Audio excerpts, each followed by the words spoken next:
So I think it was a pretty uninspiring effort by us, to be honest with you. I mean, Cleveland State's a very, very good team, but I felt that, we really didn't control everything that was in our power to control in order to win the game. And not sure we deserved to win the game, but we still had a chance to win the game.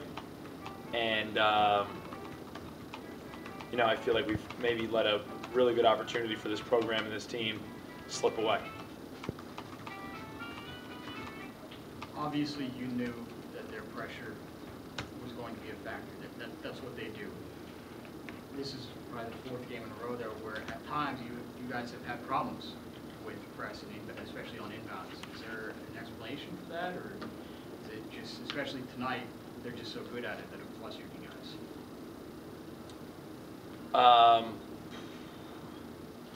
I think we've played a stretch of teams. FDU had to press kind of by necessity. They're not necessarily a pressing team, but Duquesne and Cleveland State definitely are, and they do a great job at it. It's what they hang their hat on. It's what they practice every single day. Like, we practice half-court defense every day. They practice pressure. Do we need to be stronger against pressure? Absolutely. Do we need to take care of the ball better against pressure? Absolutely. But at the same time, some of the things that we did tonight were mind-boggling against the pressure. Like, just some of the simple adjustments we could have made, or simple reads I thought we could have made, we didn't do. Like, there was times where the pressure was like completely non-existent, and then there were other times it seemed like there was 9 guys out there. I'm not sure how you can kind of go through ebbs and flows like that against similar types of pressure. All of a sudden, towards the end of the game, we just started looking down the floor and throwing the ball ahead, and now we have numbers of 2-on-3 or 3-on-2 or whatever it would be, and opportunities to score.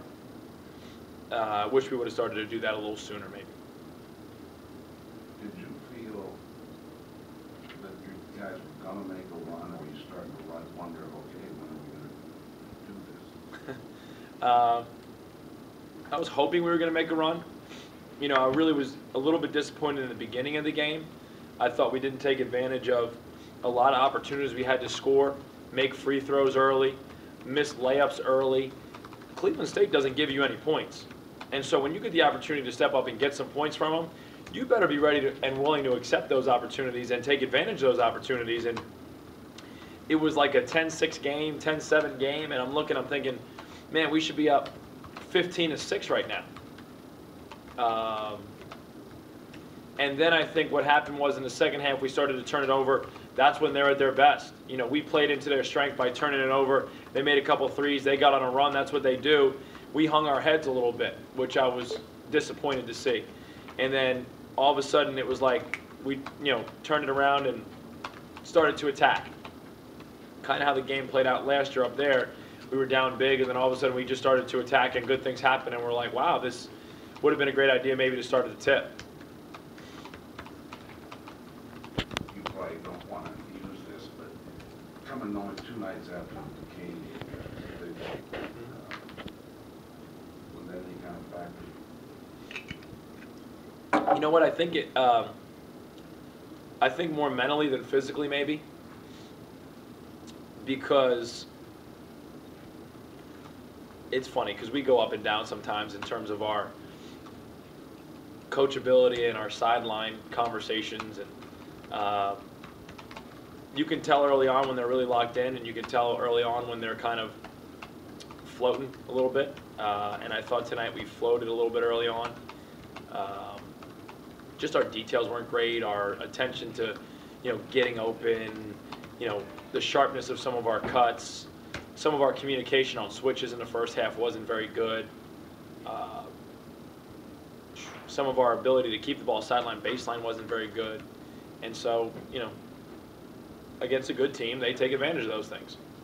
And yet, I assume that you guys know this would have been a hell of a one because of the Cleveland State's record. Yeah. And there and why wouldn't they? Paul, if you could figure that out, you'd be, I don't know, we talked about it. Guys seem to be really excited for the opportunity in the game and the challenge of Cleveland State. And then it was kind of like, I don't know. It was kind of, the beginning of the game was just kind of like blah. It was like there was nothing really going on from either team. And that's when we needed to take advantage. If we were going to win this game, we needed to take advantage then, kind of take control of the game. We didn't take control of the game when we had our opportunity, and then when Cleveland State had their opportunity, they pounced on it. And against, like I said, against good teams, you know, you can't do that. And that's what I'm most disappointed in, is that you have a team like Cleveland State who probably, you know, could be in the top 25 at some point in time during this season, probably would be in the top 25 if they didn't lose to Hofstra. And you have them on your home court, and you have this great opportunity to really make a statement for your program, for your university, for your league, for your individuals as players. And I think that in time, our guys are going to look back at this and really regret the way that they handle it and the way we handle it as a whole.